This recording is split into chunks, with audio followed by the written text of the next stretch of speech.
Now, senior royal family members are going to take part in a service of Thanksgiving on the second day of the Platinum Jubilee long weekend in London. But the Queen won't attend after suffering what the palace says is discomfort after yesterday's trooping of the colour.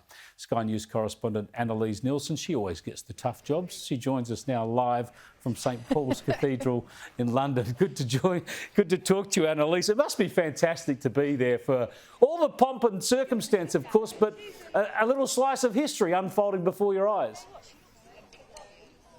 It's just remarkable to be here. I'm having such a good time. I know we talked about this before, that I'm completely royal obsessed, so this is a dream assignment.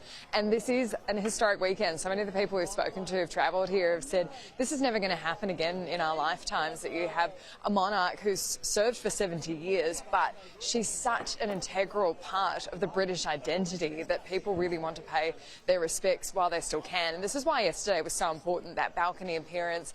In the last few months, we can see that she's having mobility issues. She's been pulling out of events. They've gone to now only confirming on the day whether she'll attend. But they did say yesterday that she'd pushed it with attending the balcony presentation and then lighting the Jubilee beacons. And so she is sitting this one out. It wouldn't have been an easy decision for the Queen. She is a very devout Christian, and this would have been an important part of the weekend for her. But there's still plenty more to come. And there's going to be a lot to watch today, because we're expecting Harry and Meghan, Duke and Duchess of Sussex, to arrive. This is the first time they've come to a royal event since they sensationally quit 2 years ago, and they're going to be alongside Kate and Wills. We know that that's been a fractured relationship since they quit, and you remember their last official event was that Commonwealth service, and you could see just how tense things had gotten. So looks like they'll be trying to put on a more united front today. Yeah, I'd love to get to the booze up with them later on at the palace. I think it would be interesting, but very unlucky for everyone that the Queen doesn't feel up to being there. Obviously, it's more difficult to go to the cathedral and all the movement required compared to popping out on the balcony. But so that's very unfortunate. But I reckon the Royals are very fortunate that Andrew's got COVID and he's not going to be there. I think everyone would be happy about that, wouldn't they?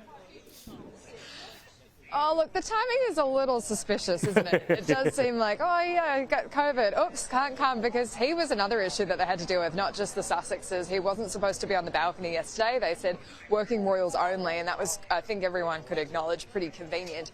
But he's not attending today. This confirmation's come through. The question, of course, is how much contact has he had with other royal family members? Are we going to see others stepping out as well?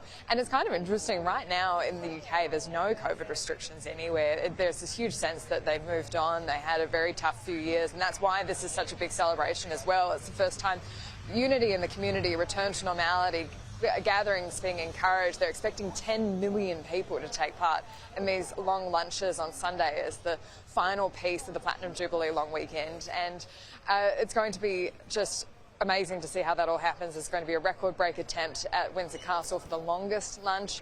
But yeah, the Prince Andrew question, he is being sidestepped. And then more broadly, you can just tell that what they're trying to do with this is put forward that streamlined monarchy that Charles wants. They're trying to put forward just the three heirs and the Queen, the four of them together, as being the centrepiece of all this. And that's why we're seeing more of Kate and Wills, and we're seeing more of the three Cambridge children. Yeah. The good royals out front, the bad royals hidden down the back. Annelise, you're a gun. I know you're working so hard, but I can tell you're loving it as well, and so you should. Thanks for joining us. Exactly. Annelise Nielsen there live from London. We'll have more on the historical context of all this with an expert later in the program.